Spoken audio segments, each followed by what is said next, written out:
미영아, 나 좀 제발 살려줘. 2년 전 뇌경색으로 쓰러진 뒤 치매라며 요양원 침대에 1년 넘게 누워있던 친구가 남긴 쪽지였습니다. 미영이 조심스럽게 이름을 불러보자 친구의 눈에서 눈물이 뺨을 타고 흘러내렸습니다. 이 사람은 치매가 아니었어요. 1년 넘게 숨죽인 채 요양원 침대 위에서 혼자 버티고 있었던 겁니다. 그런데 왜 움직이지도 못하고 말도 하지 못한 채 1년이 넘도록 누워만 있어야 했던 걸까요? 이 요양원 안에는 절대로 세상 밖으로 나와서는 안 될 비밀이 숨겨져 있었어요. 사연을 시작하기 전에 무료인 구독과 좋아요로 마음을 나눠주시고 지금 어느 곳에서 듣고 계신지 댓글로 알려주시면 그곳으로 좋은 기운이 전해지기를 기원하겠습니다. 그럼 이야기 시작하겠습니다. 요양원 면회실은 늘 소독약 냄새가 났습니다. 65살 미영은 그 냄새에 익숙해질 만도 했지만 오늘따라 유독 코끝이 시렸어요. 플라스틱 의자에 앉아 기다리는 동안 복도 너머로 휠체어 바퀴가 삐걱거리는 소리가 가까워졌습니다. 순덕이었습니다.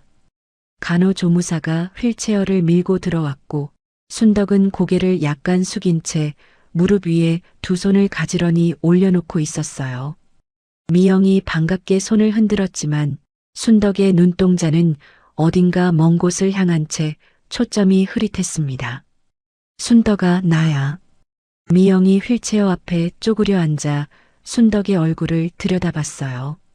순덕은 미동도 없이 앉아 있다가 아주 천천히 오른손을 들어 무릎 위에 놓인 접힌 종이를 미영 쪽으로 밀었습니다.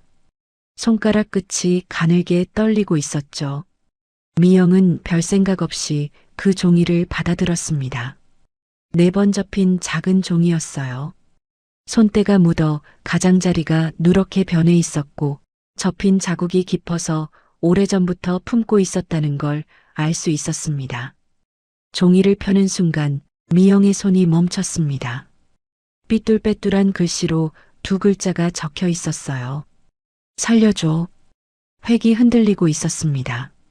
글씨를 쓰는 동안 손이 얼마나 떨렸는지 려 자의 끝이 종이 밖으로 미끄러져 나갈 뻔한 흔적이 남아 있었어요. 미영의 심장이 쿵 하고 내려앉았습니다. 농담이라고 생각하기엔 순덕의 눈빛이 너무 절박했어요. 고개를 들어 순덕을 바라보니 순덕은 처음으로 미영의 눈을 똑바로 응시하고 있었습니다. 순덕아, 나 알아보겠어? 미영이 순덕의 손을 조심스럽게 잡으며 낮은 목소리로 물었어요. 순덕은 대답 대신 미영의 소매를 짧게 잡아당겼습니다. 그리고 아주 작게 그러나 분명하게 고개를 한번 끄덕였어요. 그 순간 미영의 등줄기를 차가운 것이 훑고 지나갔습니다. 순덕은 2년 전 가벼운 뇌경색을 겪은 뒤 말이 더 느려졌고 그 후 치매 의심 판정을 받으며 이 요양원에 들어온 지 벌써 1년이 넘었어요. 뇌경색 후유증으로 혀가 굳고 손에 힘이 빠져서 의사소통이 어려워졌을 뿐인데 주변에서는 그걸 치매로 몰아갔습니다. 면회를 올 때마다 멍하니 앉아 있기만 했고 이름을 불러도 반응이 없는 날이 대부분이었어요. 그런 순덕이 지금 미영을 알아보고 있었습니다. 치매라며 왜 이렇게 또렷해? 미영이 거의 들리지 않을 만큼 낮게 중얼거렸습니다. 가슴 한쪽이 서서히 조여오면서 숨이 가빠졌어요. 뭔가 잘못되었다는 느낌이 온몸을 감싸기 시작했습니다. 순덕이 입술을 달싹였어요. 무언가를 말하려는 것 같았지만 뇌경색 이후 굳어버린 혀가 뜻대로 움직이지 않았습니다. 소리 없이 입술만 파르르 떨리다가 이내 힘이 빠진 듯 고개가 앞으로 꺾였어요. 마치 온 힘을 다해 쪽지를 건넨 것만으로도 진이 빠진 사람처럼 보였습니다. 미영은 순덕의 휠체어 발받침이 한쪽으로 삐뚤어진 걸 보고 허리를 숙여 고쳐주었어요. 그때 순덕의 손목이 눈에 들어왔습니다. 긴 소매 아래로 살짝 드러난 손목에 검푸른 멍이 여러 개 겹쳐져 있었어요. 오래된 멍 위에 새 멍이 더 씌워진 것처럼 색깔이 저마다 달랐습니다. 미영의 눈이 가늘어졌어요. 아무리 노인이라 피부가 약하다 해도 이건 단순히 부딪혀서 생긴 자국이 아니었습니다. 누군가 손목을 세게 잡았을 때 남는 그런 종류의 멍이었어요. 미영이 자리에서 일어나 안내 데스크 쪽으로 걸어갔습니다. 젊은 직원이 서류를 정리하고 있었어요. 저기요, 최근에 순덕이한테 무슨 일이 있었나요? 손목에 멍이 많던데. 직원은 잠깐 고개를 들었다가 다시 서류로 시선을 내렸습니다. 면회 관련 문의는 보호자를 통해서만 가능합니다. 기계적인 대답이 돌아왔고 미영은 더 이상 말을 이어갈 수 없었어요. 면회실로 돌아왔을 때 순덕은 다시 고개를 떨군 채 눈을 감고 있었습니다. 하지만 미영이 가까이 다가가자 순덕이 잠깐 눈을 크게 떴어요. 마치 마지막 힘을 짜내듯 오른손을 들어 자기 주머니 쪽을 가리켰습니다. 손끝이 주머니를 향해 허공을 더듬다가 이내 팔이 축 늘어지면서 다시 눈꺼풀이 무겁게 내려앉았어요. 미영은 순덕의 주머니에 손을 넣어 보았지만 아무것도 없었습니다.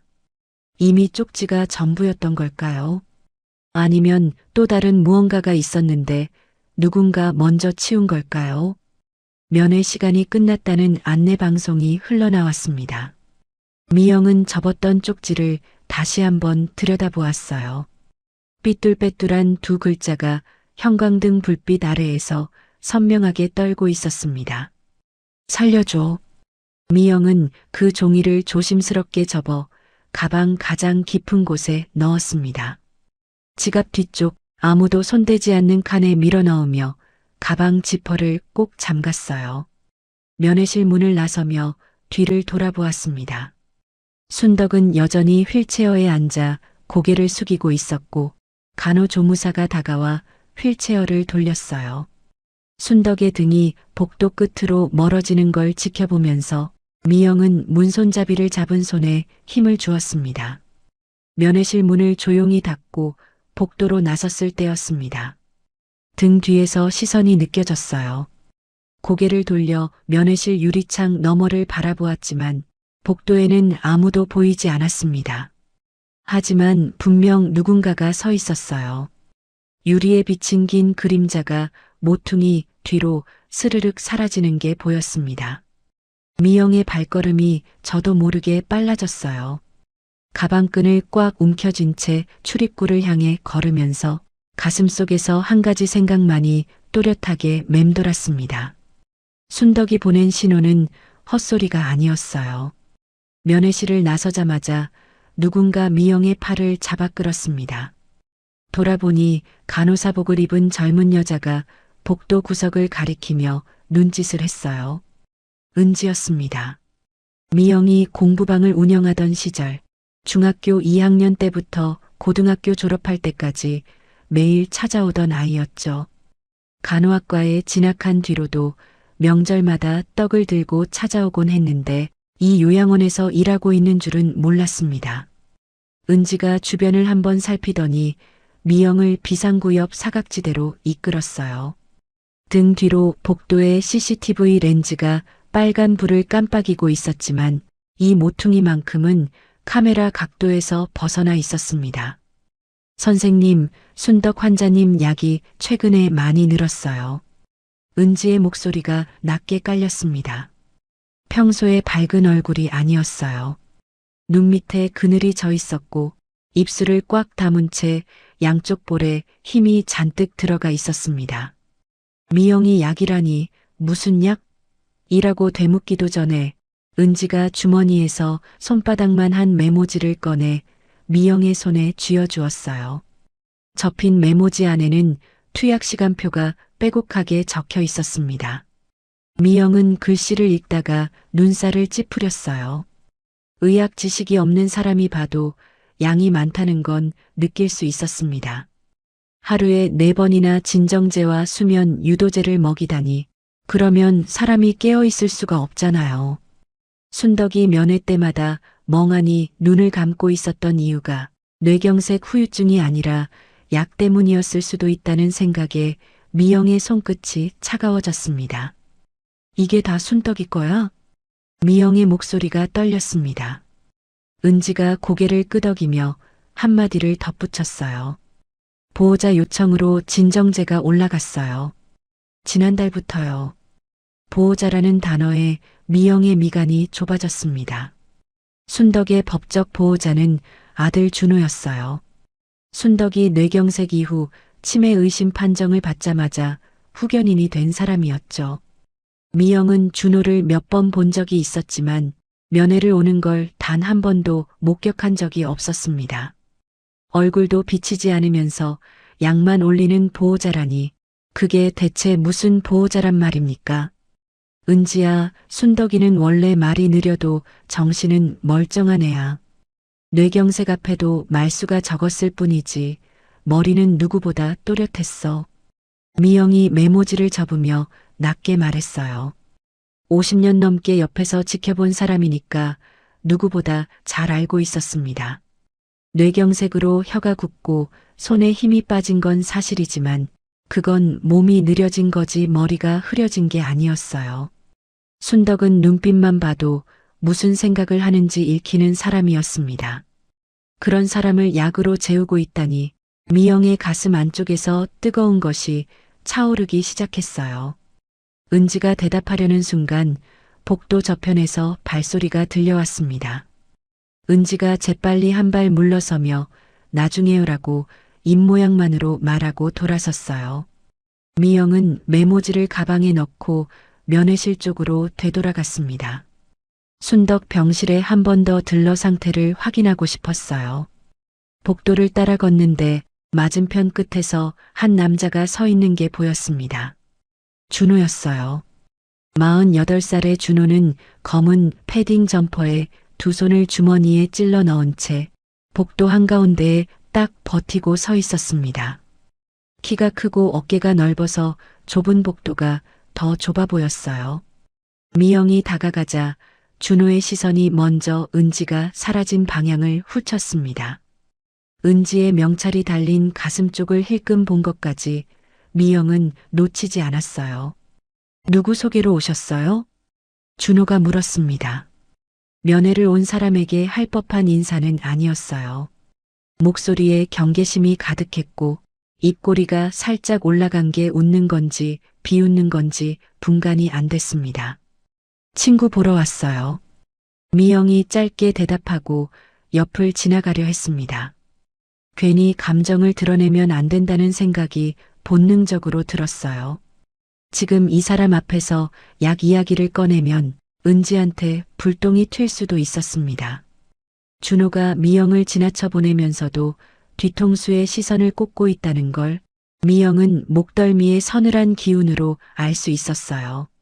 몇 발자국 걸었을 때 뒤에서 준호의 목소리가 낮게 들려왔습니다. 전화를 거는 소리였어요. 지금 왔어요. 누구에게 하는 말인지 무엇이 왔다는 건지 알 수 없었지만 그 짧은 한마디가 미영의 발걸음을 무겁게 만들었습니다. 마치 미영이 여기 온 것 자체를 누군가에게 보고하는 것 같았어요. 미영은 걸음을 멈추지 않았습니다. 뒤를 돌아보지도 않았어요. 다만 가방끈을 쥔 손가락 마디가 하얗게 질려 있었습니다. 순덕의 병실 앞에 도착했을 때 미영은 잠시 멈춰서서 숨을 골랐어요. 심장이 귀까지 뛰는 것 같았고 이마에 얇게 땀이 배어 있었습니다. 손잡이에 손을 올리고 천천히 아래로 눌렀어요. 그 순간이었습니다. 문 안쪽에서 작은 소리가 들려왔어요. 딸깍. 약통 뚜껑이 열리는 아주 익숙하면서도 이 시간에는 들려서는 안 되는 소리였습니다. 저녁 투약 시간은 이미 지났거든요. 미영의 손이 문손잡이 위에서 얼어붙었습니다. 문틈 사이로 희미한 불빛이 새어나왔고 그 불빛 아래에서 누군가의 손이 보였어요. 흰 알약 2개를 손바닥 위에 올려놓는 그림자가 병실 안쪽 벽에 길게 드리워져 있었습니다. 미영은 문손잡이에서 손을 떼지 못한 채 숨조차 내쉬지 못하고 서 있었습니다. 안에서 물소리가 났어요. 컵에 물을 따르는 소리, 그리고 누군가가 낮게 중얼거리는 목소리. 미영이 문틈으로 안을 들여다보려는 순간 안쪽에서 문이 확 열렸습니다. 준호였어요. 미영이 서 있는 줄 몰랐는지 잠깐 눈이 커졌다가 이내 표정을 수습하며 병실 밖으로 나왔습니다. 미영의 시선이 준호의 오른손에 멈췄어요. 손바닥에는 아까 문틈으로 보였던 흰 알약이 하나 남아 있었고 준호는 그걸 슬쩍 주머니에 밀어 넣었습니다. 아직 계셨네요. 준호가 웃지 않는 얼굴로 말했어요. 미영은 대답 대신 병실 안쪽을 바라보았습니다.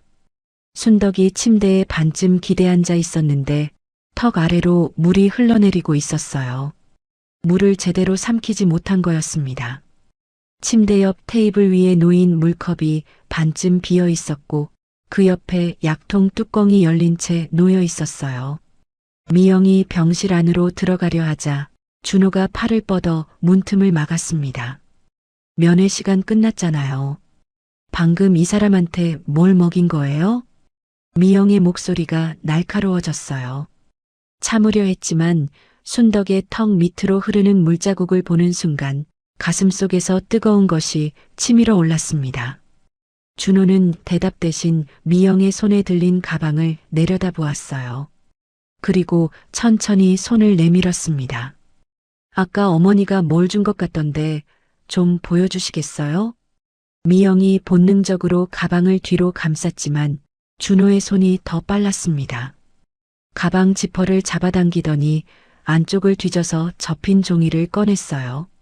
순덕이 건넨 그 쪽지였습니다. 이런 걸 왜 믿어요? 준호가 쪽지를 펼쳐보며 코웃음을 쳤습니다. 삐뚤빼뚤한 살려줘 두 글자를 내려다보는 눈빛에는 불쾌함이 가득했지만 그 아래 깔린 건 당황함이었어요. 입꼬리가 미세하게 떨리고 있었습니다. 미영이 쪽지를 빼앗으려 손을 뻗었지만 준호는 이미 두 손으로 종이를 잡고 있었어요. 찢는 데는 1초도 걸리지 않았습니다. 한 번, 두 번, 세 번. 종이가 손톱만 한 조각들로 갈라지면서 허공에 흩어졌고 준호가 그 조각들을 모아 병실 안 쓰레기통에 구겨 넣었습니다. 미영의 눈앞이 하얘졌어요. 왜 찢어요? 왜? 미영이 쓰레기통 쪽으로 다가가려 했지만 준호가 한 걸음 앞을 가로막으며 침대 시트를 정리하기 시작했습니다. 마치 아무 일도 없었다는 듯 이불 끝을 매트리스 아래로 밀어넣으면서 순덕의 얼굴 쪽을 흘끗 내려다보았어요. 약 기운 빠지면 헛소리 하잖아. 뇌경색 후유증에 치매까지 있는 사람이 쓴 글씨를 어떻게 믿어요? 준호의 말투는 담담했지만 그 담담함이 오히려 미영의 분노를 부채질했습니다. 뇌경색 후유증으로 손이 떨리는 건 사실이지만 그래서 글씨가 삐뚤어진 거지 정신이 없어서 쓴 게 아니었어요. 미영은 그걸 알고 있었습니다. 50년 넘게 곁에 있었으니까요. 헛소리면 왜 찢어? 헛소리면 그냥 두면 되잖아. 미영이 준호의 눈을 똑바로 쳐다보며 말했어요. 준호의 눈꺼풀이 한번 떨렸습니다. 하지만 곧 표정을 다잡더니 고개를 돌려 복도 쪽을 향해 목소리를 높였어요. 여기요, 이분 면회 제한 걸어주세요. 복도에서 대기하고 있던 직원이 고개를 내밀었습니다. 준호가 직원에게 다가가며 낮은 목소리로 무언가를 말했고 직원은 난처한 표정을 지으며 벽에 붙은 안내판을 가리켰어요. 보호자 요청이면 절차상 면회 제한이 가능하긴 합니다. 직원의 목소리에는 미안함이 섞여 있었지만 규정이라는 벽 앞에서 할 수 있는 게 없다는 표정이었습니다. 미영은 직원의 얼굴을 바라보다가 시선을 돌렸어요. 따져봐야 이 사람 잘못이 아니라는 걸 알고 있었습니다. 준호가 서류에 서명을 하는 동안 미영은 병실 안으로 고개를 들이밀었어요. 순덕은 침대에 기대앉은 채 눈꺼풀이 무겁게 내려앉아 있었습니다.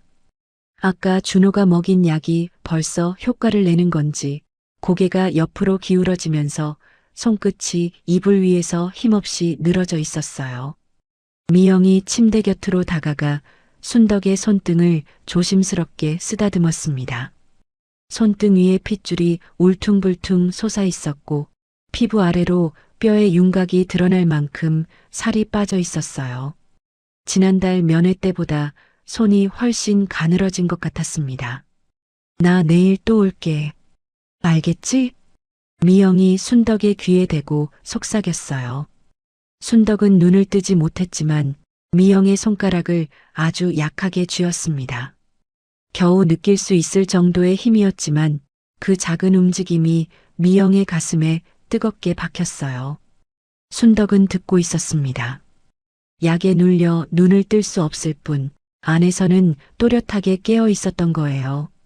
미영이 손을 놓자 순덕의 손가락이 스르르 풀렸습니다. 그 손끝이 이불 위에 떨어지는 걸 보면서 미영은 눈시울이 뜨거워지는 걸 꾹 참았어요. 지금 여기서 울면 안 됐습니다. 울면 준호에게 약점을 보여주는 거였어요.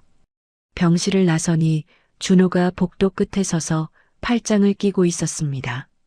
미영이 그 앞을 지나갈 때 준호가 뒤에서 한마디를 던졌어요. 자주 안 오시는 게 어머니한테도 좋을 겁니다. 미영은 대꾸하지 않았습니다. 대꾸하면 주먹이 먼저 나갈 것 같았거든요. 복도를 지나 로비를 가로질러 요양원 정문을 밀고 나왔을 때 차가운 바깥 공기가 얼굴을 때렸습니다. 미영은 주차장으로 향하면서 혼잣말을 내뱉었어요. 이번엔 진짜로 놓치면 끝이야. 목소리가 갈라졌지만 눈빛은 흔들리지 않았습니다. 쪽지는 찢겼지만 그 두 글자는 미영의 머릿속에 선명하게 남아 있었어요. 살려줘. 그 글씨를 쓸 때 떨렸을 순덕의 손가락이 아까 미영의 손을 쥐었던 그 약한 힘이 포기하지 말라고 말하고 있었습니다. 주차장 계단을 내려가는데 멀리서 엔진 소리가 들려왔어요. 미영이 걸음을 멈추고 소리가 나는 쪽을 바라보았습니다. 주차장 구석에 세워져 있던 검은색 승용차 한 대가 헤드라이트를 켜며 천천히 시동을 걸고 있었어요. 미영이 자기 차 쪽으로 방향을 틀자 그 차도 같은 방향으로 느릿느릿 움직이기 시작했습니다. 미영은 주차장을 빠져나오면서 백미러를 힐끗 보았습니다. 검은색 승용차 두 대가 뒤에서 따라오고 있었어요. 우연일 수도 있었습니다. 같은 시간에 요양원을 나서는 사람이 미영뿐은 아니니까요. 하지만 첫 번째 신호등에서 좌회전을 했을 때도 두 번째 골목에서 우회전을 했을 때도 그 차는 같은 간격을 유지한 채 뒤에 붙어 있었습니다. 미영의 손이 핸들 위에서 축축해졌어요. 일부러 평소와 다른 길로 돌았습니다. 집 근처 큰 길에서 한 정거장 전에 차를 세우고 내렸어요. 편의점에 들어가 물 한 병을 사는 척하면서 유리창에 비친 바깥을 살폈습니다. 검은색 승용차가 편의점 맞은편 골목 입구에 멈춰 서 있었어요. 헤드라이트는 꺼져 있었지만 시동은 걸린 채였습니다. 배기구에서 하얀 연기가 피어오르고 있었죠. 미영은 물병을 들고 편의점을 나와 반대쪽 골목으로 빠졌습니다. 좁은 골목길을 두 번 꺾어 아파트 뒷문으로 돌아가는 길을 택했어요. 심장이 목구멍까지 뛰었지만 뒤를 돌아보지 않으려고 이를 악물었습니다. 돌아보면 두려움에 발이 묶일 것 같았거든요.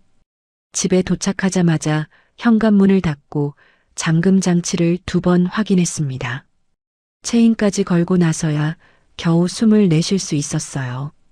등이 땀으로 젖어 있었습니다.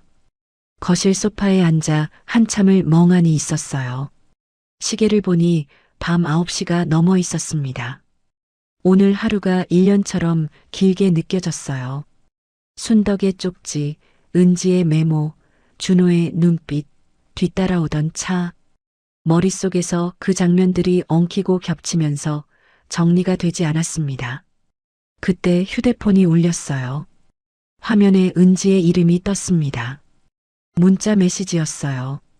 교대 2320, 뒷문 10분.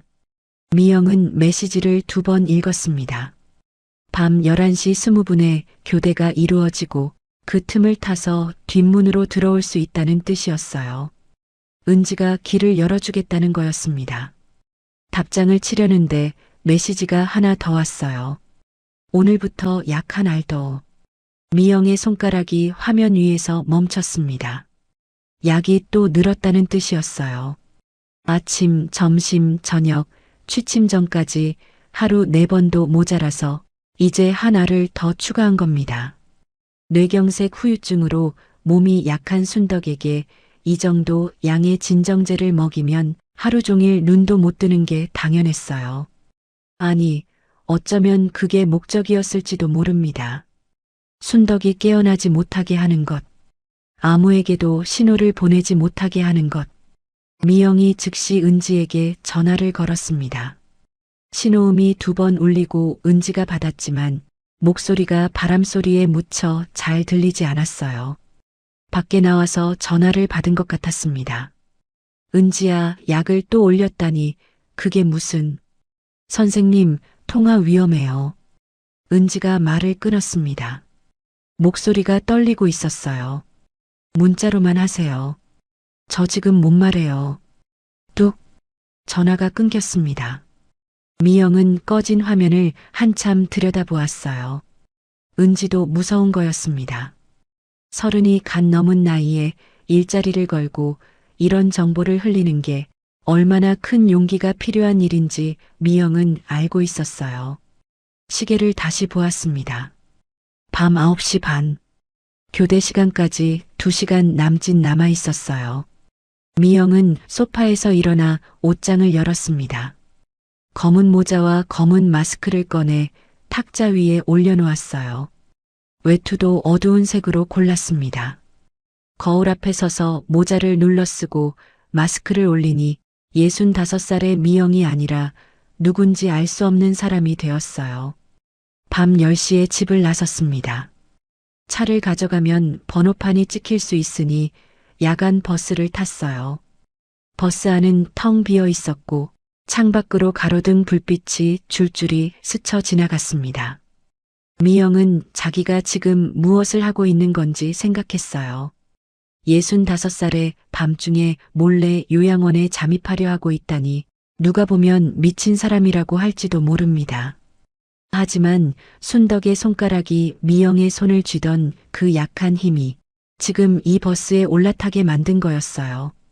요양원 뒷길에 도착했을 때 은지가 이미 나와 있었습니다. 담옆 어둠 속에서 손짓을 했어요. 이쪽으로 오세요. CCTV가 저기랑 저기만 비추니까 이 사이로 가면 안 찍혀요. 은지가 건물 모퉁이의 카메라 위치를 가리키며 설명했습니다. 교대 시간에 직원들이 인수인계를 하느라 모니터를 못 보는 10분 사이가 유일한 틈이었어요. 미영은 은지를 따라 뒷문으로 들어갔습니다. 소독약 냄새가 다시 코끝을 찔렀지만 낮과는 분위기가 완전히 달랐어요. 복도 조명이 절반으로 줄어들어 그림자가 길게 드리워져 있었고 어디선가 환자의 신음소리가 희미하게 들려왔습니다. 은지가 앞서 걸으며 손짓으로 방향을 알려주었어요. 미영은 발소리를 죽이며 복도를 따라갔습니다. 운동화 밑창이 바닥에 닿을 때마다 삐걱거리는 소리가 났고 그때마다 심장이 멈추는 것 같았어요. 순덕의 병실 앞에 도착했습니다. 문 아래 틈으로 희미한 불빛이 새어나오고 있었어요. 은지가 고개를 끄덕이고 복도 끝으로 물러나 망을 봐주었습니다. 미영이 조심스럽게 문을 열고 안을 들여다보았어요. 순덕은 침대에 누워 깊이 잠들어 있었습니다. 숨소리가 너무 고요해서 자는 건지 의식이 없는 건지 구분이 안 됐어요. 그때 미영의 눈에 들어온 것이 있었습니다. 침대 머리맡 선반 위에 약통 하나가 놓여 있었어요. 낮에 본 것과는 다른 약통이었습니다. 라벨에 적힌 글씨가 어둠 속에서도 읽혔어요. 추가 처방이라는 메모가 약통 옆에 붙어 있었고 그 옆에 준호의 서명이 있었습니다. 미영의 주먹이 저도 모르게 쥐어졌어요. 이건 치료가 아니었습니다. 순덕을 깨어나지 못하게 가두는 감옥이었어요. 미영이 약통을 들어 라벨을 확인하려는 순간 병실 안에서 누군가의 목소리가 들려왔습니다. 보호자 오셨어요? 미영의 온몸이 얼어붙었습니다. 목소리는 병실 안쪽 커튼 너머에서 들려왔어요. 야간 당직 간호조무사였습니다. 순덕의 혈압을 재러 들어온 모양이었어요. 미영은 반사적으로 문 뒤쪽 그림자 속으로 몸을 숨겼습니다. 간호조무사가 커튼을 젖히고 순덕의 팔에 혈압계를 감았어요. 기계가 윙하고 돌아가는 소리가 고요한 병실에 울렸고 미영은 숨을 참은 채 벽에 등을 바짝 붙이고 서 있었습니다. 수치 괜찮네. 푹 주무세요. 간호조무사가 혈압계를 풀고 나가면서 문을 닫았어요. 발소리가 복도 끝으로 멀어지고 나서야 미영은 겨우 숨을 내쉴 수 있었습니다. 무릎이 후들거려서 잠깐 침대 옆 의자에 주저앉았어요. 순덕은 여전히 깊은 잠에 빠져 있었습니다. 약에 눌린 잠이었어요. 숨소리가 너무 가늘어서 가슴이 오르내리는 것을 한참 들여다봐야 살아있다는 걸 확인할 수 있었습니다. 미영이 순덕의 이마를 짚어보니 차가웠어요. 이불을 목까지 끌어올려주는데 복도 저편에서 또 발소리가 들려왔습니다. 이번에는 운동화 소리가 아니었어요. 구두굽이 리놀륨 바닥을 찍는 단단한 소리였습니다.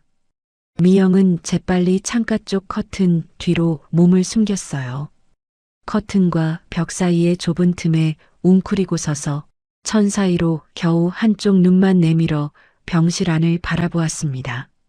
병실 문이 열렸어요. 준호였습니다. 이 시간에 요양원에 올 사람이 아니었어요. 면회 시간은 한참 전에 끝났고 밤 11시가 넘은 시각이었습니다. 준호는 병실 안을 한번 훑어보더니 순덕의 침대로 다가갔어요. 주머니에서 작은 약봉지를 꺼내 침대 옆 테이블에 올려놓았습니다. 순덕의 이불을 거칠게 젖혔어요. 잠들어 있던 순덕의 몸이 찬 공기에 노출되면서 어깨가 움찔했지만 눈은 뜨지 못했습니다. 약이 그만큼 깊이 눌러놓고 있었던 거예요. 준호가 테이블 위에 물컵을 집어들었습니다. 약봉지에서 흰 알약 2개를 손바닥에 털어놓고 순덕의 머리를 한 손으로 들어 올렸어요. 약 먹어요. 명령이었습니다. 목소리에 어떤 온기도 없었어요. 아들이 어머니에게 할 수 있는 말투가 아니었습니다. 마치 귀찮은 일을 처리하듯 기계적이고 차가운 목소리였어요. 순덕이 약 기운 속에서도 본능적으로 고개를 저었습니다. 입술을 꽉 다문 채 턱을 옆으로 비틀었어요. 몸은 움직일 수 없어도 입만큼은 열지 않으려는 마지막 저항이었습니다. 준호의 표정이 일그러졌어요. 한 손으로 순덕의 턱을 잡고 강제로 입을 벌렸습니다. 손가락이 순덕의 볼을 파고들면서 입술 사이가 벌어졌고 그 틈으로 알약을 밀어 넣었어요. 물컵을 기울여 물을 흘려넣자 순덕의 목구멍에서 꿀꺽하는 소리가 났습니다. 또 정신 돌아오면 곤란하니까. 준호가 순덕의 턱에서 손을 떼며 낮게 말했어요. 미영은 커튼 뒤에서 손톱이 손바닥을 파고드는 것도 모른 채 온몸이 부르르 떨리는 걸 이를 악물고 참았습니다. 뛰어나가 준호의 손을 뿌리치고 싶었지만 지금 나서면 모든 게 끝이었어요. 은지도 위험해지고 다음에 순덕에게 접근할 길마저 완전히 막힐 수 있었습니다. 준호가 순덕의 손을 들어 올렸어요. 손등이 아니라 손가락 끝을 잡더니 엄지손톱 밑을 힘주어 눌렀습니다. 순덕의 얼굴이 고통으로 찌푸러졌고 작은 신음소리가 입술 사이로 새어나왔어요. 반응을 확인하는 거였습니다. 약이 충분히 듣고 있는지 아직 감각이 남아있는지를 시험하는 행동이었어요. 순덕이 움찔하자 준호의 눈이 가늘어졌습니다. 내일은 약을 더 세게 해야겠네요. 낮고 느릿한 목소리였어요. 협박이라기보다는 예고에 가까웠습니다. 마치 이런 일을 한두 번 한 게 아니라는 듯 능숙하고 태연한 말투가 미영의 등골을 서늘하게 만들었어요. 미영은 커튼 뒤에서 떨리는 손으로 주머니 속 휴대폰을 꺼냈습니다. 화면 빛이 새어나가면 들킬 수 있었어요. 손바닥으로 화면을 완전히 감싼 채 손가락 하나만 빼내어 녹음 버튼을 눌렀습니다. 작은 삐소리가 날까봐 심장이 터질 것 같았지만 다행히 무음 모드로 설정해 놓은 상태였어요. 준호가 순덕의 이불을 다시 덮으며 자리에서 일어났습니다. 그리고 전화를 걸었어요. 병실 안이 조용해서 상대방 목소리는 들리지 않았지만 준호의 말은 또렷하게 들렸습니다. 네, 아직 정리 안 됐어요. 그런데 재개발 보상금만 들어오면 끝이에요. 미영의 눈이 커졌어요. 재개발 보상금. 순덕의 상가가 재개발 구역에 포함되어 있다는 이야기를 예전에 들은 적이 있었습니다. 순덕이 젊었을 때부터 운영하던 작은 가게가 있는 건물이었어요.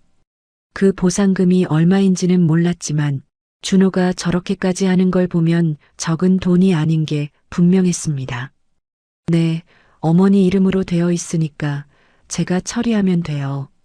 후견인이잖아요. 준호가 통화를 하면서 병실 안을 느릿느릿 걸었어요.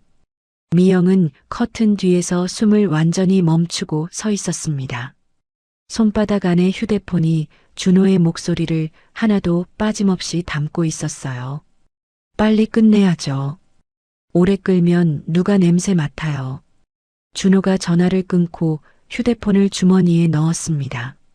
순덕의 얼굴을 한번 내려다보더니 아무런 감정 없는 눈으로 고개를 돌리고 병실 문을 열었어요. 문이 닫히고 구두 소리가 복도를 따라 멀어졌습니다. 미영은 소리가 완전히 사라질 때까지 움직이지 않았어요. 1분, 2분, 3분. 시계 초침이 귀에 울릴 만큼 조용한 병실에서 미영은 커튼 뒤에 서서 눈물을 흘리고 있었습니다. 분노 때문이 아니었어요. 아니, 분노도 있었지만 그보다 더 큰 감정은 공포였습니다. 순덕이 매일 밤 이런 일을 당하고 있었다는 사실이, 그리고 아무도 모르는 사이에 이 방 안에서 벌어지고 있었다는 사실이 미영의 다리에서 힘을 빼앗아갔어요. 한참이 지나서야 커튼 뒤에서 나온 미영은 순덕의 침대 곁으로 다가갔습니다. 순덕의 볼에 준호의 손가락 자국이 붉게 남아 있었어요. 미영이 떨리는 손으로 그 볼을 어루만지자 순덕의 눈꺼풀이 아주 미세하게 떨렸습니다. 미영은 휴대폰의 녹음 파일을 확인했어요. 32분. 준호가 병실에 들어온 순간부터 나갈 때까지 모든 소리가 고스란히 담겨 있었습니다. 미영은 녹음 파일을 저장하고 휴대폰을 가슴 쪽 주머니에 깊이 넣었어요.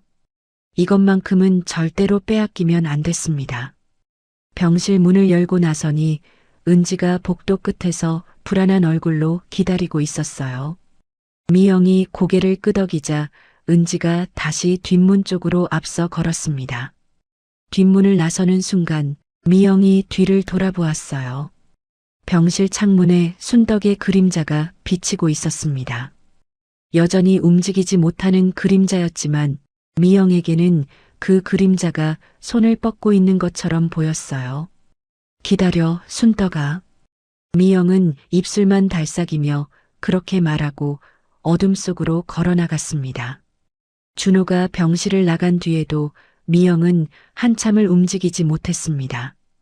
커튼 뒤에서 나와 순덕의 침대 곁에 섰을 때 순덕의 볼에 남은 붉은 손가락 자국이 희미한 불빛 아래에서도 선명했어요. 턱을 잡혀 억지로 입을 벌렸을 때 생긴 자국이었습니다. 미영이 떨리는 손으로 순덕의 볼을 어루만지자 순덕의 감은 눈에서 눈물 한 줄기가 조용히 흘러내렸어요. 잠든 게 아니었습니다. 약에 눌려 눈을 뜰 수 없을 뿐 안에서는 모든 걸 느끼고 있었던 거예요. 턱을 잡히는 것도, 손톱 밑을 눌리는 것도, 그 고통을 전부 느끼면서도 소리조차 지를 수 없었던 겁니다. 미영이 순덕의 손을 잡았어요. 나야 괜찮아.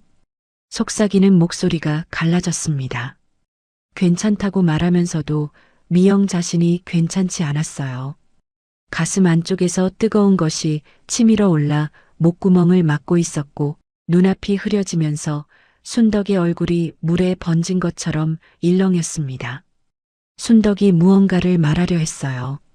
입술이 달싹이고 혀가 움직이려 했지만 약 기운에 짓눌린 혀는 끝내 소리를 만들어내지 못했습니다. 숨만 거칠게 내쉬다가 이내 고개가 옆으로 기울면서 다시 깊은 잠속으로 빠져들었어요. 미영은 순덕의 이불을 목까지 끌어올리고 볼에 남은 눈물 자국을 소매로 조심스럽게 닦아주었습니다. 그리고 은지의 안내를 따라 뒷문으로 요양원을 빠져나왔어요. 다음 날 아침 미영은 다시 요양원을 찾아갔습니다. 정문으로 당당하게 걸어 들어가 안내 데스크에 면회를 요청했어요. 직원이 컴퓨터 화면을 확인하더니 고개를 저었습니다. 죄송합니다. 보호자 요청으로 출입 금지가 걸려 있어서요. 직원이 종이 한 장을 미영에게 내밀었어요. 요양원 공식 서한이었습니다. 보호자 준호의 요청에 따라 외부 면회를 제안합니다라는 문구가 적혀 있었고 그 아래 요양원장의 직인이 찍혀 있었어요. 미영이 서한을 들여다보는 동안 손끝이 차갑게 식었습니다. 나는 순덕이 친구예요. 50년을 알고 지낸 사이라고요. 미영의 목소리가 높아졌지만 직원은 난처한 얼굴로 서류를 가리킬 뿐이었어요. 규정상 법적 보호자의 동의 없이는 면회가 어렵습니다. 죄송합니다. 미영은 안내 데스크 앞에 한참을 서 있었습니다. 항의를 하고 싶었지만 이 사람에게 화를 내봐야 소용이 없다는 걸 알고 있었어요. 결국 고개를 돌려 정문을 나섰습니다. 집으로 돌아오는 버스 안에서 미영은 창밖만 바라보았어요. 순덕이 매일 밤 약을 먹이고 턱을 잡히고 손톱 밑을 눌리는 동안 미영은 이 버스를 타고 집으로 돌아가는 것밖에 할 수 없었습니다. 그 무력감이 가슴 위에 돌덩이처럼 얹혀 있었어요. 집에 도착해서 가방을 내려놓는데 문득 생각이 났습니다. 쪽지. 준호가 찢어서 쓰레기통에 버린 그 쪽지. 순덕이 떨리는 손으로 써서 미영에게 건넸던 살려줘 두 글자. 미영은 어제 요양원에서 가져온 가방을 뒤졌어요. 쪽지를 병실 쓰레기통에서 꺼내올 생각은 못했지만 혹시 조각이 남아있을까 싶어 가방 안쪽을 손으로 더듬었습니다. 가방 바닥 재봉선 틈에 종이 조각 하나가 끼어 있었어요. 손톱만 한 크기였지만 살 자의 윗부분이 삐뚤하게 남아 있었습니다. 미영은 그 작은 조각을 손바닥 위에 올려놓고 한참을 들여다보았어요. 이 한 글자를 쓰기 위해 순덕이 얼마나 오래 기다렸을까. 약 기운이 빠지는 그 짧은 순간에 굳어버린 손가락으로 한 획 한 획 눌러 쓰면서 제발 누군가에게 닿기를 바랐을 거예요. 미영은 찬장 위에서 오래된 사진첩을 꺼냈습니다. 먼지가 쌓인 표지를 털어내고 첫 장을 넘기자 흑백 사진 한 장이 나왔어요. 20살 무렵의 미영과 순덕이 나란히 서서 웃고 있었습니다. 순덕이 미영의 팔을 잡고 카메라를 향해 활짝 웃는 얼굴이었어요.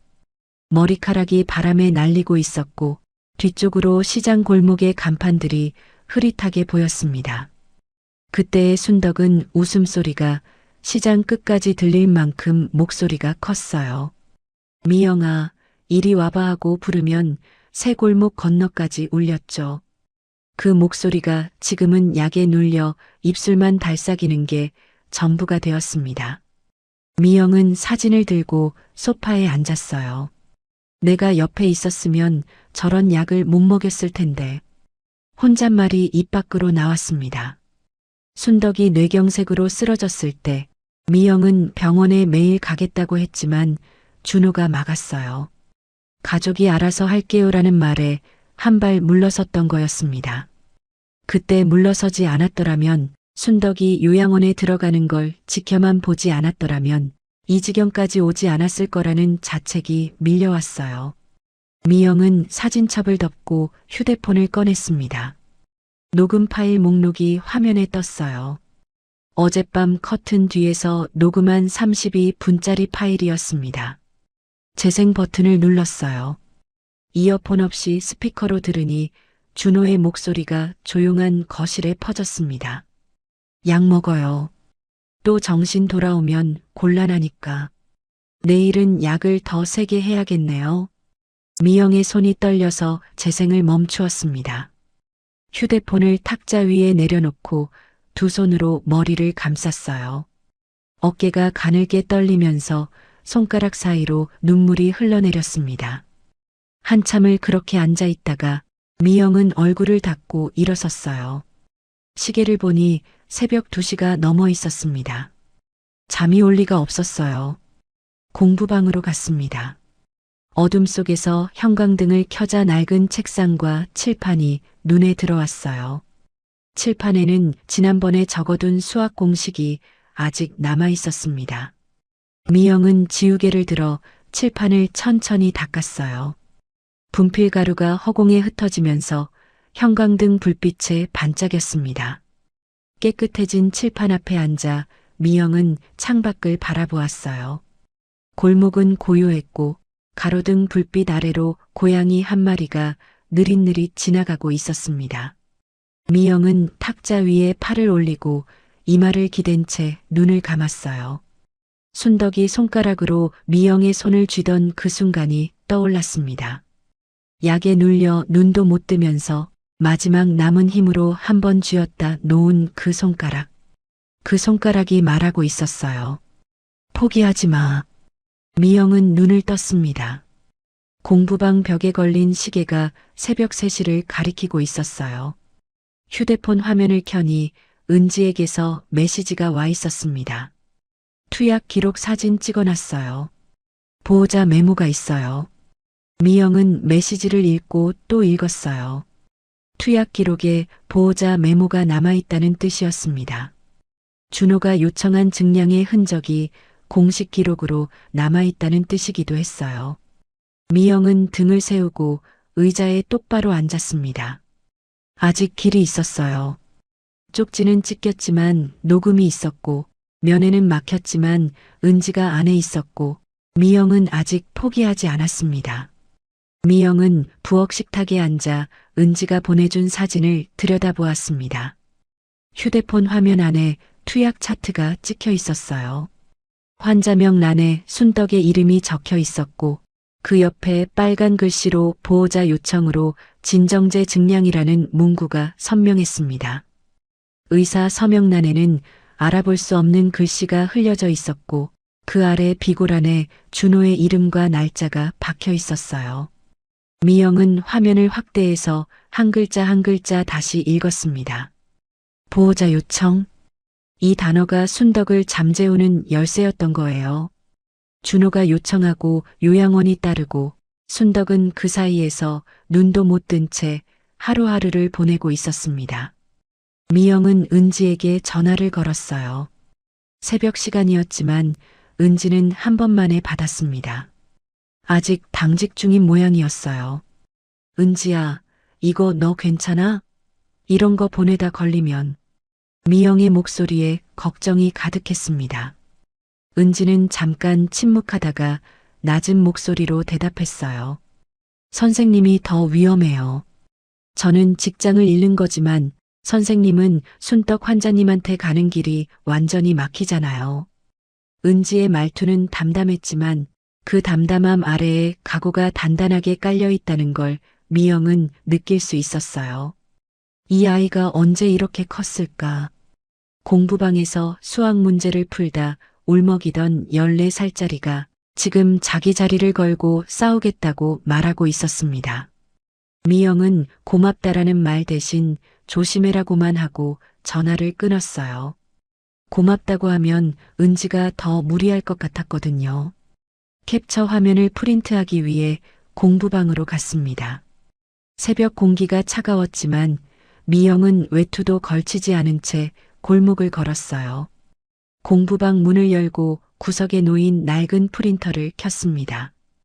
윙하는 소리와 함께 종이가 천천히 밀려 나왔어요. 투약 차트에 빨간 글씨가 흑백으로 인쇄되었지만 보호자 요청으로 진정제 증량이라는 문구는 선명하게 읽혔습니다. 미영은 프린트된 종이를 파일철에 넣었어요. 그 안에는 이미 은지에게 받은 투약 시간표 메모와 미영이 직접 적어놓은 날짜별 순떡 상태 기록이 들어 있었습니다. 종이 한 장 한 장이 쌓일 때마다 순덕을 둘러싼 벽에 금이 가고 있다는 느낌이 들었어요. 파일철을 닫고 나서 미영은 휴대폰에 저장된 녹음 파일을 다시 재생했습니다. 이어폰을 끼고 볼륨을 올리자 준호의 목소리가 귀에 박혔어요. 재개발 보상금만 들어오면 끝이에요. 미영의 손가락이 탁자를 두드렸습니다. 재개발 보상금. 순덕의 상가는 시장 골목 안쪽에 있는 작은 건물이었어요. 순덕이 30살 때부터 분식집을 운영하던 곳이었고 남편이 세상을 떠난 뒤에도 그 가게 하나로 준호를 키워냈습니다. 그 건물이 재개발 구역에 포함되면서 보상금이 나온다는 이야기를 미영은 순덕에게서 직접 들은 적이 있었어요. 뇌경색으로 쓰러지기 몇 달 전이었습니다. 후견인이잖아요. 녹음 속 준호의 목소리가 이어졌어요. 후견인이니까 어머니 재산을 처리할 수 있다는 뜻이었습니다. 순덕을 약으로 묶어두는 이유가 여기에 있었던 거예요. 순덕이 정신을 차리면 자기 재산이 어떻게 되고 있는지 알게 될 테고 그러면 준호의 계획이 틀어지니까요. 미영은 녹음을 멈추고 이어폰을 빼었습니다. 순덕의 상가 주소를 떠올리며 등기 열람이라는 걸 해봐야겠다고 생각했어요. 하지만 어디서 어떻게 하는 건지 막막했습니다. 인터넷 등기소라는 게 있다는 건 알았지만 검색창 앞에서 뭘 쳐야 하는지조차 몰랐어요. 주소를 넣고 이것저것 눌러보았지만 열람 신청 화면이 복잡하게 뜨면서 결국 한숨만 내쉬며 화면을 닫았습니다. 다음 날 아침 미영은 순덕의 상가가 있는 시장 골목을 찾아갔어요. 상가 건물 앞에는 재개발 안내문이 붙어 있었고 그 옆 부동산 사무소에 불이 켜져 있었습니다.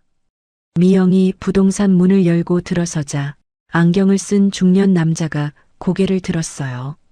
미영이 순덕의 이름을 꺼내자 남자의 표정이 미묘하게 변했습니다. 아, 그 건물요? 명의가 바뀌었대요. 얼마 전에. 미영의 발이 바닥에 딱 붙었어요. 명의가 바뀌었다는 말이 귀에 박히면서 머릿속에서 퍼즐 조각들이 하나씩 맞물리기 시작했습니다. 순덕을 약으로 재우고 후견인 권한으로 재산을 옮기고 보상금을 가로채는 것. 준호가 그리고 있는 그림이 선명하게 보였어요. 누구 이름으로요? 미영이 물었지만 부동산 남자는 고개를 저으며 그건 저도 모르죠라고 말했습니다. 소문일 뿐이라는 투였지만 미영에게는 그 소문 하나만으로도 충분했어요. 집으로 돌아오는 길에 미영은 내내 순덕의 손등을 떠올렸습니다. 마지막으로 잡았을 때 느껴졌던 그 온기. 핏줄이 울퉁불퉁 솟아있고 뼈에 윤곽이 드러날 만큼 가늘어진 손이었지만 미영의 손가락을 쥐었던 그 약한 힘은 뜨거웠어요. 그 온기가 아직도 손바닥에 남아있는 것 같았습니다. 미영은 공부방 책상 앞에 앉아 파일철을 펼쳤어요.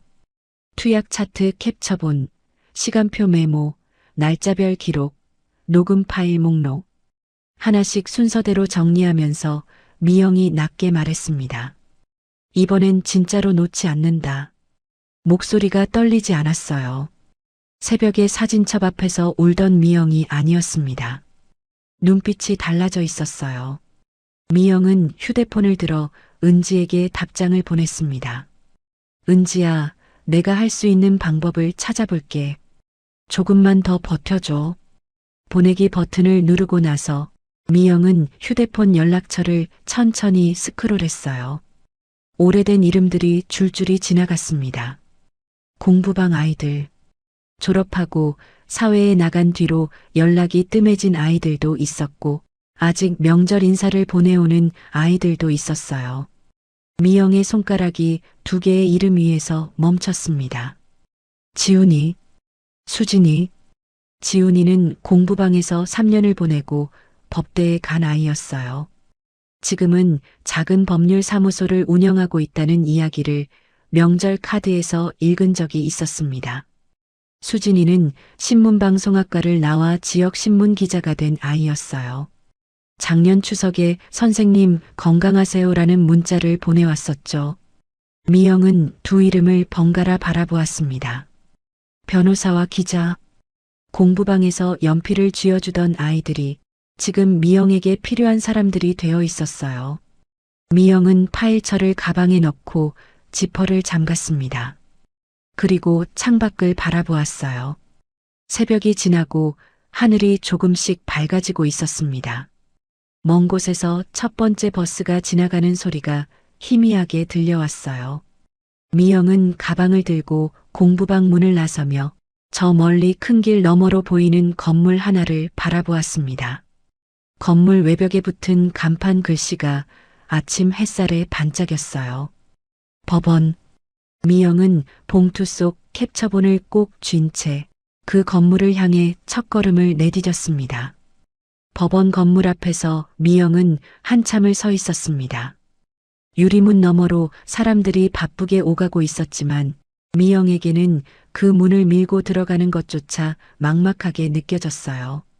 서류를 어디에 내야 하는지도 몰랐고 누구를 만나야 하는지도 알 수 없었습니다. 파일철을 가슴에 안은 채 입구 옆 벤치에 앉아 미영은 휴대폰을 꺼내 지훈의 번호를 눌렀어요. 신호음이 3번 울리고 지훈이 받았습니다. 선생님, 오랜만이에요.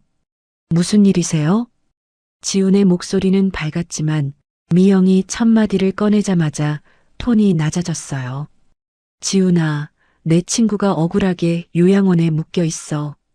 미영은 순서대로 이야기했습니다.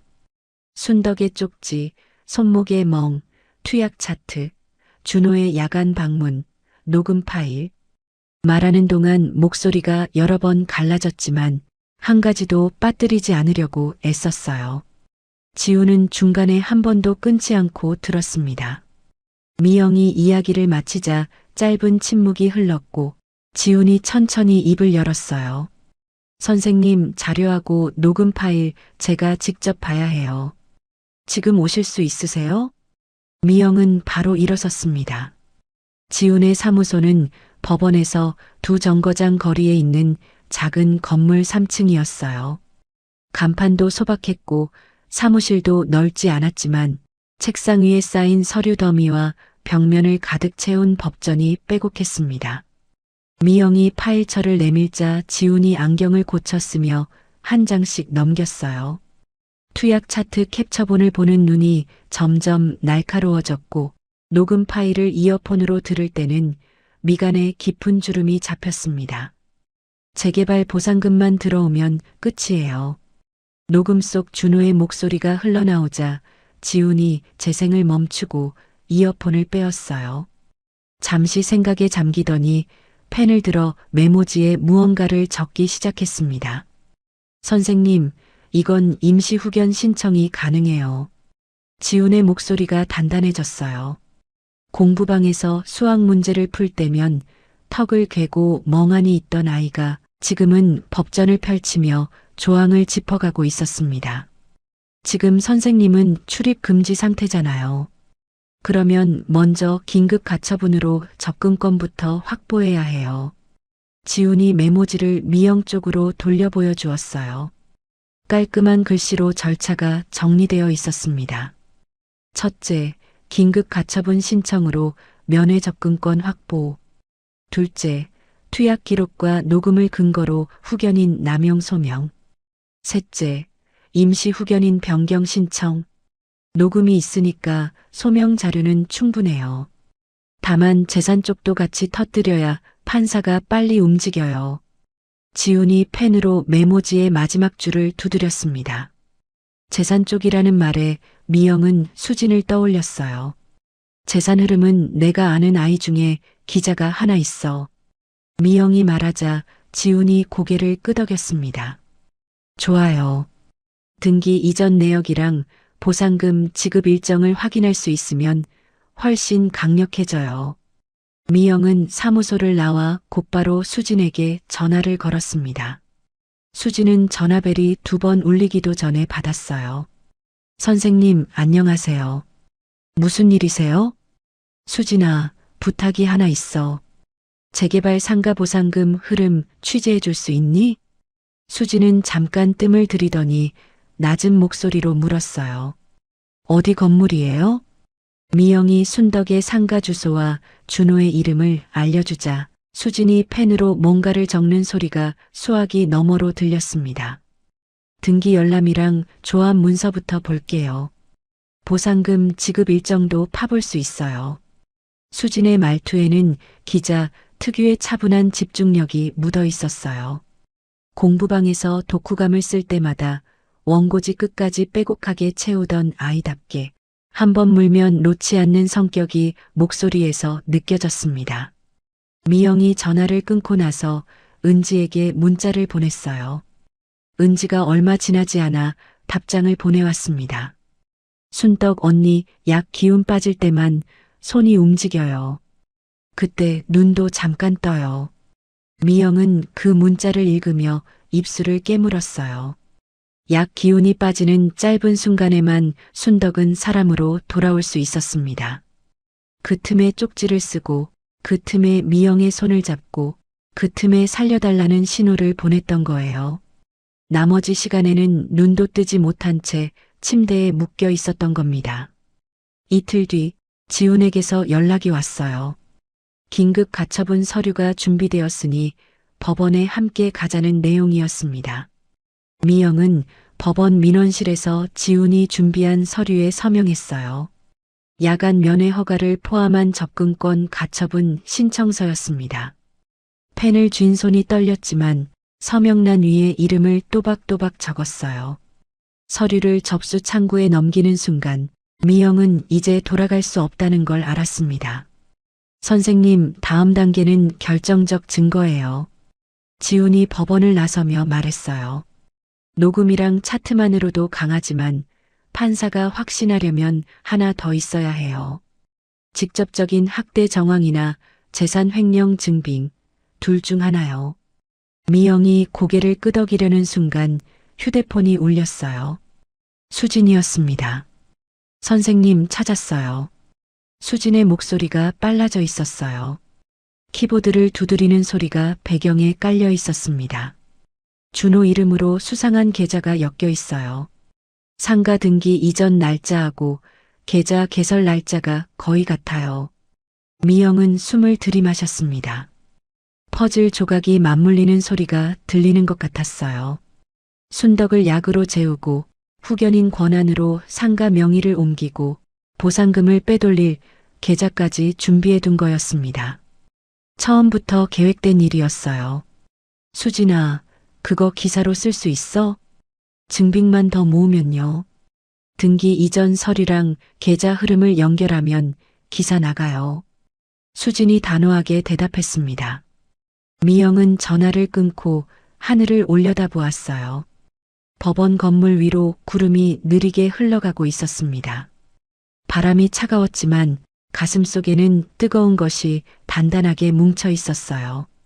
가방 안에는 법원 접수증이 들어 있었고 휴대폰에는 녹음 파일과 은지의 문자와 수진의 보고가 담겨 있었습니다. 흩어져 있던 조각들이 하나의 그림으로 모이고 있었어요. 미영은 요양원 방향으로 걸음을 옮겼습니다. 가방 속 법원 임시 허가서를 손끝으로 만지며 순덕의 병실 문 앞에 다시 설 그 순간을 떠올렸어요. 이번에는 몰래 숨어 들어가는 게 아니었습니다. 정당한 서류를 들고 정면으로 문을 열 차례였어요. 법원 임시 허가서를 요양원 안내 데스크에 내밀자 직원의 눈이 동그래졌습니다. 이건 법원에서 나온 거예요? 직원이 서류를 2번이나 뒤집어 보며 당혹스러운 표정을 지었어요. 미영은 대답 대신 고개만 끄덕이고 순덕의 병실 방향으로 걸었습니다. 이번에는 아무도 미영을 막지 못했어요. 병실 문을 열자 소독약 냄새와 함께 순덕의 가느다란 숨소리가 들려왔습니다. 순덕은 침대에 누운 채 눈을 감고 있었지만 미영이 휠체어 옆 의자에 앉아 손을 잡자 눈꺼풀이 미세하게 떨렸어요. 순덕아, 나야. 미영이 순덕의 귀에 대고 속삭였습니다. 순덕은 천천히 눈을 떴어요. 약 기운이 빠지기 시작하는 시간이었는지 초점이 흐릿하던 눈동자가 조금씩 또렷해지면서 미영의 얼굴에 멈추었습니다. 그리고 순덕이 오른손을 들었어요. 떨리는 손가락이 허공을 더듬다가 자기 오른쪽 귀를 가리켰습니다.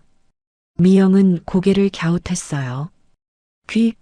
귀가 어디 아픈 건가? 하지만 순덕의 손가락은 귀 자체가 아니라 귀에 꽂혀 있는 보청기를 가리키고 있었습니다. 순덕이 왼손으로 이불 밑을 더듬어 작은 종이 한 장을 밀어냈어요. 또 쪽지였습니다. 이번에는 글씨가 전보다 조금 더 또렷했어요. 약 기운이 빠진 틈을 타서 온 힘을 다해 쓴 게 분명했습니다. 보청기 안. 4글자였지만 미영에게는 그 4글자가 1000마디보다 무거웠어요. 미영의 심장이 세차게 뛰기 시작했습니다. 보청기 안에 뭔가 있다는 뜻이었어요. 순덕이 말을 못하는 동안, 몸이 움직이지 않는 동안 유일하게 아무도 손대지 않는 곳에 무언가를 숨겨둔 거였습니다. 미영이 은지에게 눈짓을 보냈어요. 은지는 복도에서 대기하고 있다가 교대 틈을 타 병실로 들어왔습니다. 순덕의 오른쪽 귀에서 보청기를 조심스럽게 빼내어 미영에게 건넸어요. 보청기는 피부색 플라스틱으로 된 귀걸이형이었습니다. 미영이 보청기를 뒤집어 덮개를 열자 배터리 칸 옆에 작은 것이 끼워져 있었어요. 손톱보다 작은 검은색 장치였습니다. 미영이 손끝으로 조심스럽게 빼내자 그것은 초소형 녹음기의 메모리 칩이었어요. 미영의 손이 떨렸습니다. 순덕이 이걸 언제 구한 건지 누가 도와준 건지 알 수 없었지만 한 가지는 확실했어요. 순덕은 치매가 아니었습니다. 약에 묶여 몸을 움직이지 못하는 와중에도 머리는 또렷하게 깨어서 증거를 모으고 있었던 거예요. 미영은 메모리 칩을 손수건에 싸서 가방에 넣었습니다. 그리고 병실을 나서자마자 지훈에게 전화를 걸었어요. 지훈아, 찾았어. 순덕이가 직접 숨겨둔 녹음이 있어. 지훈이 30분 만에 요양원 근처 카페로 달려왔습니다. 노트북을 열고 메모리 칩을 연결하자 파일 목록이 화면에 떴어요. 날짜별로 정리된 음성 파일이 12개 들어 있었습니다. 첫 번째 파일을 재생하자 준호의 목소리가 흘러나왔어요. 약 더 올려요. 밤에 깨면 골치니까. 지훈의 얼굴이 굳어졌습니다. 두 번째 파일에서는 준호가 누군가와 통화하는 소리가 나왔어요. 등기 이전 서류는 내가 사인했어.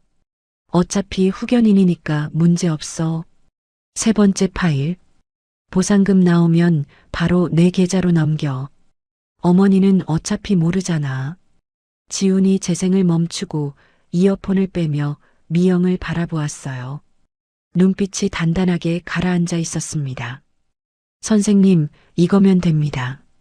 투약 기록이랑 이 녹음을 묶으면 후견 남용으로 긴급 신문 신청이 가능해요. 지훈은 그 자리에서 노트북을 열고 서류를 작성하기 시작했어요. 키보드를 두드리는 손가락이 빨랐고 화면에 법률 용어들이 빠르게 채워졌습니다. 미영이 수진에게도 연락했어요. 수진은 이미 등기 이전 내역과 준호 명의 계좌 흐름을 정리해 놓은 상태였습니다. 선생님, 재개발 보상금이 8억 원이에요. 준호가 상가 명의를 자기 이름으로 옮긴 게 3달 전이고 같은 달에 개인 계좌를 새로 열었어요. 수진의 목소리에 분노가 섞여 있었지만 기자의 훈련이 감정을 억눌러 팩트 위주로 말하고 있었어요. 기사 준비할게요. 법원 신문 날짜 잡히면 그날 맞춰서 내보낼 수 있어요. 일주일 뒤 법원 신문이 열렸습니다. 작은 신문실 안에 판사가 앉아 있었고 그 맞은편에 준호가 변호사와 함께 자리했어요. 미영은 지훈 옆에 앉아 파일처를 무릎 위에 올려놓고 있었습니다. 지훈이 먼저 투약 차트 캡처본을 제출했어요. 판사가 서류를 들여다보는 동안 신문실 안이 조용해졌습니다.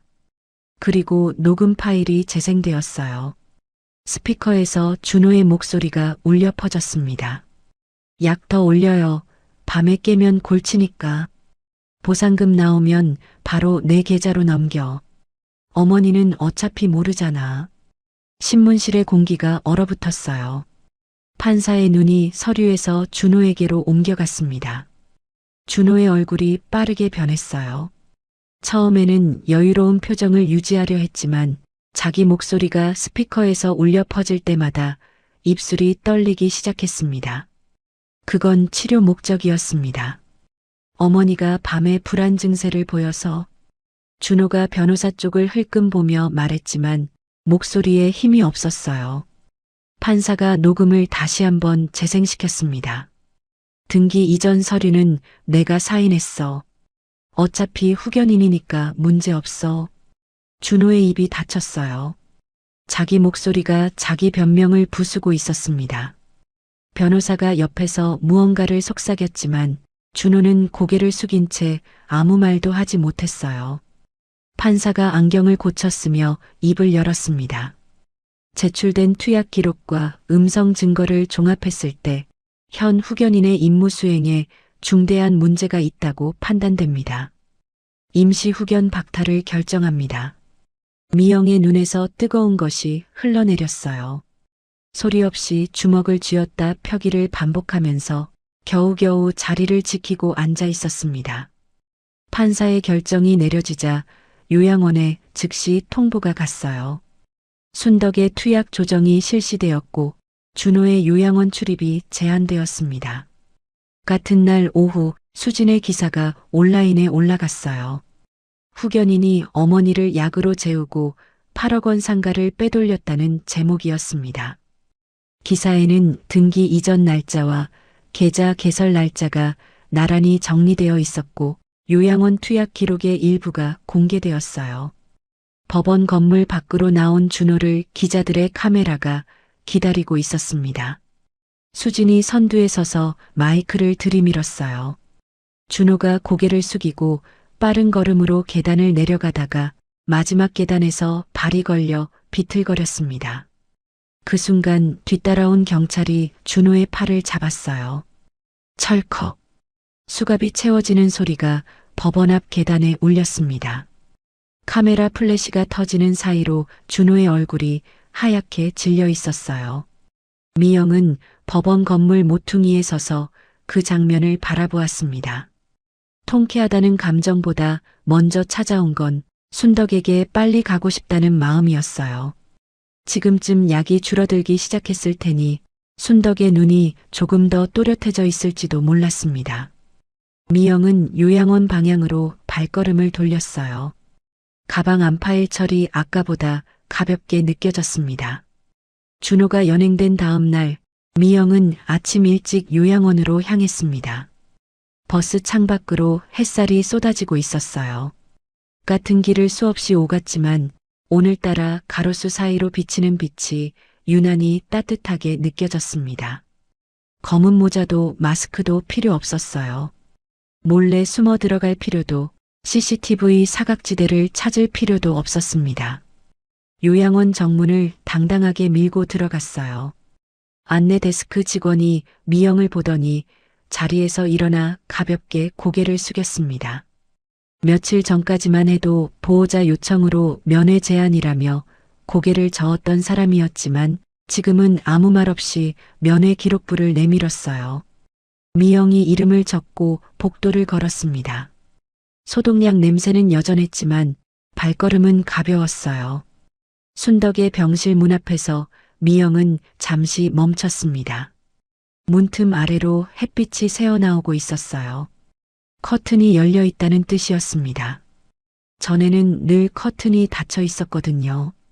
문을 열자 미영은 그 자리에 선 채 숨이 멎었습니다. 순덕이 침대에 앉아 있었어요. 누운 채가 아니라 등을 세우고 앉아 있었습니다. 침대 옆 테이블 위에 아침 식판이 놓여 있었고 순덕의 오른손에는 숟가락이 쥐어져 있었어요. 떨리는 손이었지만 스스로 숟가락을 들어 죽그릇에 담그는 모습을 미영은 똑똑히 보았습니다. 약이 줄어든 거였어요. 하루 4번의 추가분까지 먹던 진정제와 수면 유도제가 조정되면서 순덕의 몸이 조금씩 깨어나고 있었습니다. 뇌경색 후유증으로 손에 힘이 없는 건 여전했지만 약에 눌려 있을 때와는 비교할 수 없을 만큼 움직임이 살아 있었어요. 숟가락이 그릇 가장자리에 부딪혀 달그락 소리가 났고 순덕이 고개를 돌려 문 쪽을 바라보았습니다. 미영과 눈이 마주쳤어요. 순덕의 입술이 달싹였습니다. 혀가 느리게 움직이면서 한 글자 한 글자를 밀어내듯 소리가 만들어졌어요. 미영아. 또렷했습니다. 뇌경색 이후 굳어버린 혀로 내는 소리라 발음이 완벽하지는 않았지만 그 3글자는 분명하게 병실 안을 울렸어요. 미영의 눈에서 눈물이 쏟아졌습니다. 참으려 했지만 소용없었어요. 코끝이 시큰거리고 턱이 떨리면서 한 발 한 발 순덕에게 다가갔습니다. 순덕의 손을 잡았어요. 며칠 전 마지막으로 잡았을 때보다 손에 온기가 돌아와 있었습니다. 핏줄이 솟아있고 뼈가 드러날 만큼 가는 손이었지만 이번에는 순덕이 먼저 미영의 손가락을 쥐었어요. 약하지만 분명한 힘이었습니다. 나 여기 있어. 이제 괜찮아. 미영이 순덕의 손등을 어루만지며 말했어요. 순덕의 눈가에 주름이 잡히면서 오랜만에 웃는 것 같은 표정이 스쳤습니다. 웃음인지 울음인지 구분이 안 됐지만 그 표정 하나만으로도 미영의 가슴에 따뜻한 것이 가득 차올랐어요. 병실 문이 열리면서 은지가 들어왔습니다. 간호사복 차림이었지만 며칠 전 어둠 속에서 몰래 뒷문을 열어주던 때와는 얼굴이 완전히 달랐어요. 눈 밑 그늘이 옅어져 있었고 입가에 부드러운 미소가 걸려 있었습니다. 선생님, 이제 안 숨으셔도 돼요. 은지가 웃으며 말했어요. 미영은 은지를 바라보다가 피식 웃음이 나왔습니다. 새벽에 검은 모자를 눌러쓰고 뒷문으로 기어 들어오던 게 불과 며칠 전인데 이미 까마득하게 먼 일처럼 느껴졌어요. 은지야, 고마워. 미영이 말하자 은지가 고개를 저었어요. 선생님이 안 오셨으면 순덕 환자님 어떻게 됐을지 모르잖아요. 제가 고맙죠. 은지가 순덕의 혈압을 재면서 밝은 목소리로 말했고 순덕은 은지의 손길에 고개를 살짝 끄덕이며 눈을 깜빡였습니다. 잠시 뒤 복도에서 익숙한 발소리가 들려왔어요. 지훈과 수진이 나란히 병실 문 앞에 서 있었습니다. 지훈은 깔끔한 정장 차림이었고 수진은 어깨에 카메라 가방을 맨 채 서류 봉투를 들고 있었어요. 선생님, 지훈이 먼저 입을 열었습니다. 목소리가 약간 떨리고 있었어요. 상가 이전 계약 무효 절차 시작했어요. 등기 말소 신청도 넣었고요. 순덕 어머니 명의로 돌아가는데 한두 달이면 충분할 거예요. 수진이 지훈 옆에서 고개를 끄덕였어요. 후속 기사도 나갔어요. 후견인이 피후견인 재산을 빼돌리는 사례가 이번뿐이 아니라서 제도 개선 목소리까지 실었어요. 두 사람이 동시에 미영을 바라보았습니다. 그리고 거의 같은 타이밍에 같은 말을 했어요.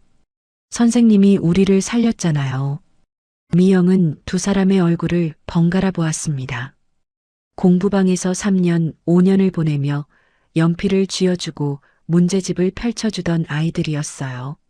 수학을 못해서 울고 독후감이 안 써져서 책상에 엎드리고 대학 원서를 쓸 때 손이 떨린다고 말하던 아이들.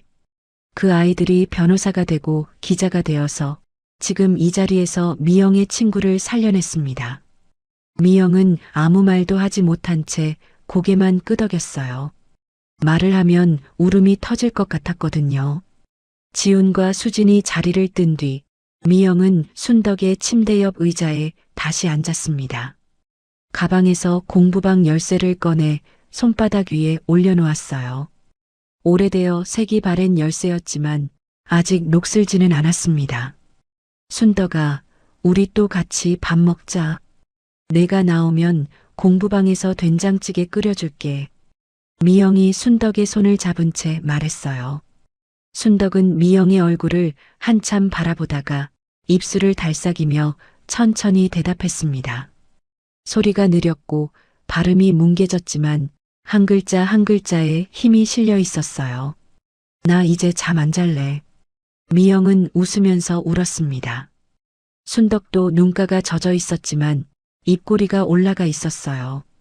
병실 창으로 아침 햇빛이 길게 들어오고 있었습니다. 커튼이 열린 창문 너머로 맑은 하늘이 보였어요. 순덕이 천천히 고개를 돌려 그 햇빛을 바라보았습니다. 눈을 가늘게 뜨고 빛을 받아들이는 얼굴 위로 오랜만에 따뜻한 색이 돌아오고 있었어요. 미영은 순덕의 손을 놓지 않은 채 함께 창밖을 바라보았습니다. 두 사람의 그림자가 병실 바닥 위에 나란히 길게 누워 있었어요. 50년을 함께 걸어온 그림자들이 다시 한번 같은 쪽을 향해 뻗어 있었습니다. 오늘 이야기 어떠셨나요? 저는 약물로 자신의 어머니의 입을 막고 재산을 빼앗으려 했던 순간, 그리고 제자들이 힘을 모아 그 진실을 밝혀낸 장면을 보면서 참 많은 생각이 들었습니다. 결국 사람을 살리는 건 돈이 아니라 관계라는 걸 다시 느꼈어요. 살아온 세월 속에서 맺은 인연은 위기의 순간에 가장 큰 힘이 된다. 여러분의 생각은 어떠신가요? 미영의 상황에서 여러분이라면 어떻게 하셨을까요? 댓글로 소중한 의견 나눠주세요. 오늘도 함께 해주셔서 진심으로 감사합니다. 구독과 좋아요를 눌러주시면 또 흥미진진한 이야기로 찾아뵐게요. 감사합니다.